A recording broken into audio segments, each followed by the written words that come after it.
Захариддин Мухаммед Бабур 1483 жылы 14 февралда Андижанда туылған.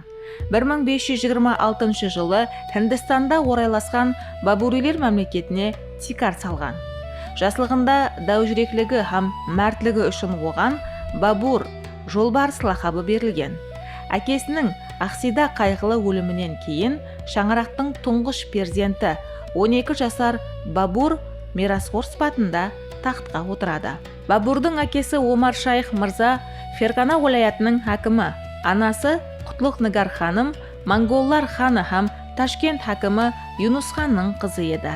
Бабур 1526 жылы апрельде Панипатта тикарға қарсыласы Дели султаны Ибрахим Лудидің 100 000 адамлық ләшкерін 12 000 әскері менен қиратады һәм Делиді иелейді.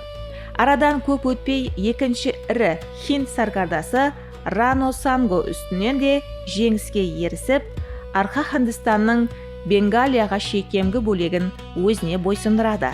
Бабур мырзаның Бабурнама шығармасы дүнияның 31 тіліне аудармаланған.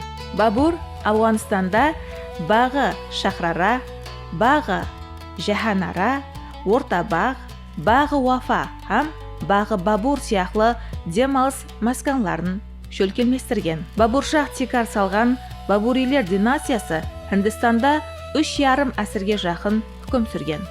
Бабурдың генже қызы Гүлбадан бегімнің Хумаюннама шығармасында өз дәуірінің тарихына тиесілі әхметлі материаллар, сондай-ақ шах һәм шайыр әкесінің еслеулері сәулеленген. Захариддин Мухаммед Бабур 1530 жылы 26 декабрь күні 47 жасында Агра қаласында қайтыс болып, сол жерге жерленген.